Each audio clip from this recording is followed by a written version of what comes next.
నేటి అంశము ఏకాత్మ మానవ దర్శనం. పండిట్ దీన్ దయాళ్ ఉపాధ్యాయ రాష్ట్రీయ స్వయం సేవక సంఘ ప్రచారక్. వారు భారతీయ జనసంఘ్ వ్యవస్థాపకులలో ఒకరు. సకల మానవాళికి ఆదర్శప్రాయమైన భారతీయ తాత్విక చింతనను ఆవిష్కరిస్తూ ఆయన 1964లో విజయవాడలో జరిగిన జనసంఘ సభలలో ఏకాత్మ మానవతావాదాన్ని ప్రతిపాదించారు. ఈ సంవత్సరము వారి శత జయంతి వేడుకలను జరుపుకుంటున్నాం. సెప్టెంబర్ 25న దీన్ దయాళ్ ఉపాధ్యాయ జయంతి. ఆ సందర్భంగా ఏకాత్మ మానవ దర్శనం గురించి తెలుసుకుందాం. మానవ జీవన లక్ష్యము ఉన్నతి, పరిణతి. ప్రపంచం అనగానే మన స్ఫురణకు వచ్చేది ఏది? మానవ జాతి. ఈ భూగోళంలో నివసిస్తున్న మనుషులే ప్రపంచంగా మనం భావిస్తాం. అంతేకాదు, ప్రపంచం అనగానే వేల సంవత్సరాలుగా సమూహాలుగా జాతులుగా కొనసాగిన మానవ జీవన ప్రయాణము. ఈ ప్రయాణంలో మానవ జాతి గతిని నిర్దేశించిన ఆలోచన సరళి, కట్టుబాట్లు, మత సాంఘిక పరిపాలనా వ్యవస్థలు, ఆహారము, విద్య, కళలు, శాస్త్రాల అభివృద్ధి, భాషలు, సాహిత్యము, సాంకేతిక పరిజ్ఞానము, ఇంకా ఎన్నో విధాలుగా సాగిన మానవ జీవన విస్ఫోటనము, వికాసము మన ముందు ఆవిష్కృతం అవుతుంది. ప్రపంచం అంటే మనుషుల మధ్య ఉద్వేగాలు, సంబంధాలు అన్నీను. 1000 ఏళ్ల క్రితం సింహానికి ఇప్పటి సింహానికి, 1000 ఏళ్ల క్రితం మర్రి చెట్టుకి ఇప్పటి మర్రి చెట్టుకి, 1000 ఏళ్ల క్రితం కుక్కకి ఇప్పటి కుక్కకి తేడా లేదు, ఏ రకంగా చూసినా సరే. ఇది అన్ని జంతువులకు, చెట్లు, చేమలకు వర్తిస్తుంది. కారణం, వాటి జీవనానికి ఒక లక్ష్యం లేదు. వాటి పరిణతి ఒక పరిమితికే లోబడి ఉంది. కానీ మానవుని విషయం అలా కాదు. 1000 ఏళ్ల క్రితం మనిషికి నేటి మనిషికి ఊహించలేని వ్యత్యాసం ఉంది. అంతెందుకు, నిన్నటి మనిషికి నేటి మనిషికి ఎంతో వ్యత్యాసం ఉంది. మానవ జీవనం నిరంతర పరిణామశీలమైనది. చెట్లు, చేమలు లేదా జంతువుల విషయంలో అవి ఆహారం సమకూర్చుకునే పద్ధతులు, పునరుత్పత్తి విధానము, అవి చేసే శబ్దాలు, ప్రకృతి ఉత్పాతాల నుండి తమను రక్షించుకునే పద్ధతులు, ఒకదానితో ఒకటి మసలుకునే పద్ధతులు, భయాలు, ఇతర లక్షణాలు, అవి ఈ భూమిపై జీవరాశిగా ఉద్భవించినప్పుడు ఎలా ఉండేవో ఇన్ని వేల లక్షల సంవత్సరాల తరువాత ఇప్పటికీ అలానే ఉన్నాయి. ఎటువంటి పరిణామము లేదు. జీవరాశులన్నీ యాంత్రిక జీవితాన్నే గడుపుతాయి. మనిషి ఒక్కడే అసాధారణంగా మార్పు చెందగలిగినవాడు. లక్షల సంవత్సరాల క్రితం మనిషి ఆదిమానవుడు లేదా ఆటవికుడు అంటున్నాం. మరి జంతువులు, చెట్లు, చేమల విషయంలో అలా లేదే? ఎందుకని? ఈ భూమిపై పరిణామశీలత కలిగిన ఒకే ఒక్క ప్రాణి మనిషి. లక్షల సంవత్సరాల పూర్వం మనిషి పచ్చి మాంసం తినేవాడు. శరీరాన్ని ఆకులతో కప్పుకునేవాడు. పెద్ద పెద్ద కేకలతో, వింత శబ్దాలతో మరొకరితో సంభాషించేవాడు. తన పరోక్షంలోనున్న వారికి ఏదైనా తెలియజేయాలంటే బొమ్మల రూపంలో సంకేతాలను చిత్రించేవాడు. ఎక్కడికైనా వెళ్ళాలంటే కాలినడకే గతి. నివాసానికి చెట్టు కొమ్మలను, కొండ గుహలను ఉపయోగించేవాడు. కానీ లక్షల సంవత్సరాల మానవ జీవన యానంలో ఎన్ని పరిణామాలు చోటు చేసుకున్నాయో. మానవ జీవన పరిణామంలో ఎన్నో భాషలు పుట్టుకొచ్చేయి, కళలు ఆవిర్భవించేయి, మత సాంఘిక రాజకీయ వ్యవస్థలు ఆవిష్కృతమయ్యేయి, జ్ఞాన విజ్ఞాన శాస్త్రాల విస్ఫోటనం జరిగింది. మానవ సంబంధాలలో కుటుంబ, సామాజిక, జాతి వ్యవస్థలు ఏర్పడ్డాయి. మనిషి ఆహారపు అలవాట్లు మారుతున్నాయి. ఆహారమే మారుతోంది. తను చూడగలిగిన వాటిపైన, చూడలేని వాటిపైన మనిషి ఎన్నో రకాల నమ్మకాలు, సిద్ధాంతాలు రూపొందించుకుంటున్నాడు. ఈ పరిణామం ఎక్కడో ఒక చోట ఆగుతోందా అంటే లేదే. తరానికి తరానికి, జాతికి జాతికి, ప్రాంతానికి మధ్య మాట్లాడే భాషలో మార్పు, తీసుకునే ఆహారంలో మార్పు, అలవాట్లలో మార్పు, కట్టుబొట్టులలో మార్పు, సంబంధ బాంధవ్యాలలో మార్పు, నమ్మకాలలో మార్పు, విద్యలో మార్పు, మత సామాజిక రాజకీయ వ్యవస్థలలో మార్పు. మొత్తం మీద మనిషి వ్యక్తిగా, కుటుంబంగా, సమాజంగా తనని తాను అభివ్యక్తీకరించుకోవడంలో ఎంతో వైవిధ్యము. అందులో మళ్ళీ కాలంతో పాటు ఎన్నో మార్పులు. కారణం, మనిషి నిరంతర పరిణామశీలి. భౌతికంగా కానీ, బౌద్ధికంగా కానీ, మానసికంగా కానీ, వ్యక్తిగా, కుటుంబంగా లేదా సామాజికంగా కానీ మనిషి ఎప్పుడూ ఒకే స్థాయిలో ఉండిపోవాలనుకోడు. ఎప్పటికప్పుడు మరింత ఉన్నత స్థాయికి చేరుకోవాలనుకుంటాడు. ఈ ప్రయత్నంలోనే మనిషిలో ఎన్నో మార్పులు, వైవిధ్యాలు. ఇదే మానవజాతి పరిణామశీలత. ఈ రోజు కన్నా మరింత మెరుగైన రేపటి కోసమే మనిషి నిరంతర ప్రయాణం. అందుకే మానవజాతి లక్ష్యము ఉన్నతి, పరిణతి. ఈ పరిణతి యొక్క సాకార రూపమే ఏకాత్మ మానవ దర్శనం. ఈ ఏకాత్మ మానవ దర్శనానికి ఆధారము ధర్మము. మరి ధర్మం అంటే ఏమిటి? ఏ రకమైన ప్రవర్తన వల్ల మానవజాతి, సమస్త ప్రాణులు, ఈ విశ్వమునందలి జడ చేతనములన్నీ చిరకాలము సుఖంగా, సంతోషంగా జీవించగలుగుతాయో అటువంటి ప్రవర్తనయే ధర్మము. అసలు ధర్మము ఎక్కడి నుంచి వచ్చింది? ఎప్పుడు ప్రారంభమైంది? దానికి సృష్టికర్త ఎవరు? భూమి మీదున్న అన్ని జాతులకు ఒక్కొక్క ధర్మం ఉన్నది. వాటి వాటి స్వభావాన్ని అనుసరించి.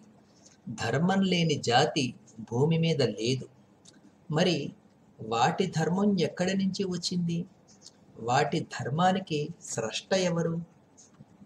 ధర్మం గురించి తెలుసుకోవడానికి ఆధునిక యుగంలో తమవి నాగరిక జాతులుగా చెప్పుకుంటున్న వారు చేసిన పరిశోధనలేవి సత్ఫలితాలను ఇవ్వలేదు. ఎందుకంటే ఆ నాగరిక జాతుల ధర్మాలు చాలా ప్రాచీనమైనవి. వాటి ప్రాథమిక అవస్థలు ఈనాడు లేవు. అవి ప్రాథమిక అవస్థల నుండి పూర్తిగా మారిపోయాయి.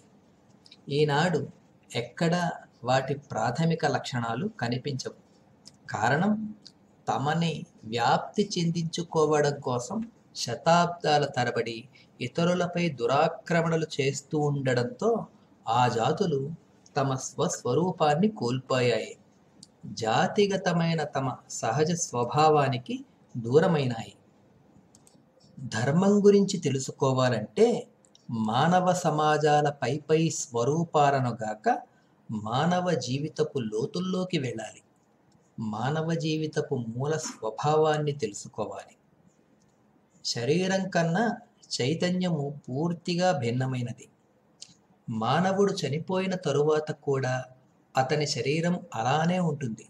కానీ అది ఏమీ చెయ్యలేదు. అతని శరీరం నుండి ఒక ప్రధాన వస్తువు వెళ్ళిపోయింది. అందుకే ఆ శరీరము ఏ పని చెయ్యలేకపోతున్నది. అంటే శరీరంలో జీవత్వానికి బలం కాక శరీరం కన్నా భిన్నమైన జీవ పదార్థం మరొకటి ఉన్నదన్నమాట. అదే జీవము, ప్రాణము. ఈ జీవము కేవలం మనుష్యులలోనే గాక చెట్లు, చేమలలో కూడా ఉన్నాయి. చెట్లు, చేమలలో జీవ పదార్థము లేదా ప్రాణము ఉన్నంత వరకు వాటికి ఆకులు వస్తాయి, పూలు పూస్తాయి, పండ్లు కాస్తాయి, అవి వృద్ధి చెందుతాయి. ఆ జీవం లేకపోతే చెట్లు పుష్పించవు, ఫలించవు, ఎండిపోయి నశిస్తాయి. అయితే చెట్లు చేమలలో ఉన్న జీవ పదార్థంలో ఒక తేడా ఉన్నది. అదేమిటంటే చెట్లు కదలవు, మాట్లాడలేవు, తమ ఇష్టానుసారం ఏమీ చేయలేవు. అందువల్ల మనుష్యుడు జ్ఞాన మార్గంలో ఒక అడుగు ముందున్నాడు. కారణం ఏమిటంటే శరీరంలో జీవం కన్నా మరొక పదార్థం ఉన్నదని, అదే చైతన్యమని, జ్ఞానమని చెప్తారు. మనిషి చనిపోయినా, నిద్రిస్తున్నా, మూర్ఛలో ఉన్నా అతని శరీరం చైతన్యంలో ఉండదు. అందువల్ల శరీరం కంటే చైతన్యము భిన్నమైనదని గ్రహించాలి. మరి శరీరము లేనప్పుడు చైతన్యం ఉంటుందా? ఉంటే అది ఎక్కడ ఉంటుంది? ఎలా ఉంటుంది? చైతన్యము మానవ శరీరం కంటే భిన్నమైనది. కాబట్టే అది ఎక్కడైనా ఉండగలదు, ఎలాగైనా ఉండగలదు, ఏమైనా చేయగలదు. జీవుడు తన ఇష్టప్రకారం పనిచేయగలుగుతున్నాడంటే కారణం జీవునిలో చైతన్యం ఉంది. ఇది తెలుసుకోవడం ధర్మాన్ని తెలుసుకోవడంలో తొలి దశ. అంటే తనలోనే పనిచేస్తూ ఉన్న చైతన్యాన్ని తెలుసుకోవడం. తన అస్తిత్వం పట్ల మానవునికి కలిగే ఈ జ్ఞానమే ధర్మానికి మూలము.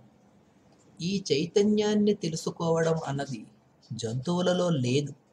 అందుకే వాటి జీవితము, ఎదుగుదల భౌతిక అవసరాలు తీరడం వరకే పరిమితమై ఉంటాయి.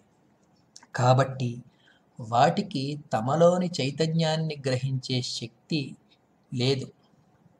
ఆ జ్ఞానము వాటికి ఉండదు. జ్ఞానము లేని వాటికి ధర్మం ఏమిటి, అధర్మం ఏమిటి?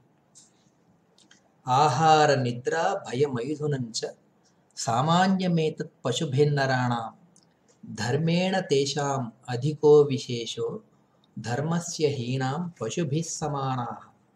అంటే తిండి తినడము, నిద్రపోవడము, భయము, సంభోగము పశువులలోనూ మనిషిలోనూ సహజంగా ఉండేవే. మరి మనిషి గొప్పదనం ఏమిటి? ధర్మము. ధర్మం పట్ల జ్ఞానమే, ధర్మాచరణయే మనిషిని పశువు నుండి విభిన్నంగా, విశిష్టంగా చేస్తోంది. ధర్మం పట్ల ఎరుక, ధర్మాచరణ లేని మనిషి పశుతుల్యుడే. మనిషిలో ప్రేరణ శక్తిగా పనిచేసే చైతన్యమే ఇతర ప్రాణులలో, జడ పదార్థాలలో కూడా చరిస్తూ ఉంటుంది. ఇది తెలుసుకోవడం ధర్మాన్ని అర్థం చేసుకోవడంలో రెండవ దశ. అంటే తమలో గల చైతన్యమే ఇతర ప్రాణులలో, జడములలో వాటి వాటి స్వభావానుసారం చరిస్తోందని తెలుసుకోవడం. అలాగే విశాల అంతరిక్షంలో మేఘాలు, నక్షత్రాలు, గ్రహాలు, సూర్యుడు, చంద్రుడు, అగ్ని, జలము, వాయువు మొదలైనవన్నీ వాటి వాటి స్వభావాన్ని అనుసరించే చరిస్తాయి, మన ఇష్టాన్ని బట్టి కాదు. మరి వీటన్నింటిలో ప్రబలమైన శక్తిగా పనిచేస్తున్న చైతన్యాన్ని తెలుసుకోవాలి. అంటే రాసేటప్పుడు నీ చేతిని కదిపే శక్తి, భూమి చుట్టూ చంద్రుని తిప్పే శక్తి ఒకటే అని తెలుసుకోవడం, ఆ శక్తికి మూలమైన చైతన్యాన్ని గ్రహించడం. ఇది ధర్మాన్ని గురించి తెలుసుకోవడంలో మూడవ దశ. శక్తి వాహినిగా విశ్వమంతటా ఆవరించి విశ్వమును ఒక క్రమంలో చరింపజేస్తున్న చైతన్యమే ధర్మ సామ్రాజ్యము. మనిషి ఈ ధర్మ సామ్రాజ్యంలోకి అడుగుపెట్టాలి. అంటే తన పట్లనే గాక సమస్త చరాచర జగత్తు యొక్క అస్తిత్వము పట్ల పరిపూర్ణమైన ఎరుకను కలిగి ఉండాలి. మానవ జీవితము ఎవరితోనూ సంబంధం లేని ఒంటరి ప్రయాణం కాదు. అది ఒక నిరంతర సమగ్ర వికాస ప్రక్రియ. మనిషి ఈ విశ్వములో సహజ అంతర్భాగము. ఈ విశ్వములోని ప్రతి అంశతోనూ మానవ జీవితము పెనవేసుకొని ఉంటుంది.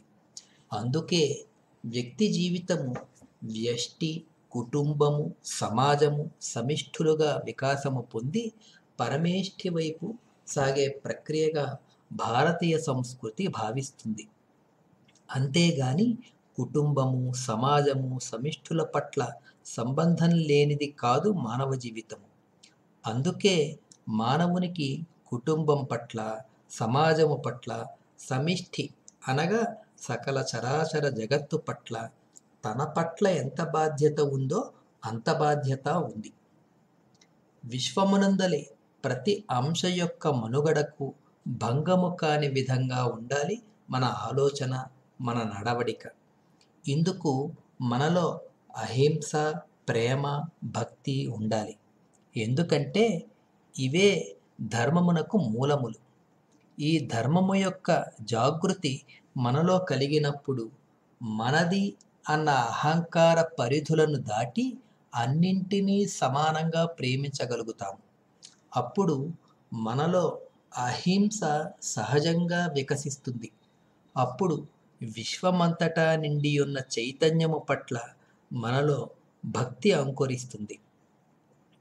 వ్యక్తి తన జీవన గమనంలో తనతో పాటుగా కుటుంబ, సమాజ, సమిష్ఠుల అస్తిత్వాన్ని కాపాడుకుంటూ తనతో పాటు వాటన్నింటి సమగ్ర వికాసానికి శ్రమిస్తూ తన ఎదుగుదలకు వాటి అస్తిత్వాన్ని దెబ్బతీయకుండా పరమేష్ఠిని చేరడమే మానవ జీవన పరమ లక్ష్యముగా భారతీయ సంస్కృతి చెప్తుంది. ఈ దివ్య జీవనమే అనాదిగా మన జాతి మనుగడను పరిపుష్టం చేస్తూ వస్తున్నది. ఇదే మన సనాతన ధర్మం. తనలో అన్నింటినీ, అన్నింటిలో తనని చూడగలిగే ఈ ధర్మ జాగృతియే ఏకాత్మ మానవ దర్శనమునకు భూమిక. ఈ దిశలో ఉన్నతిని, పరిణతిని సాధించడమే మానవ జీవన లక్ష్యము. సమస్త విశ్వము యొక్క శుభము ఇందులోనే ఇమిడి ఉన్నది.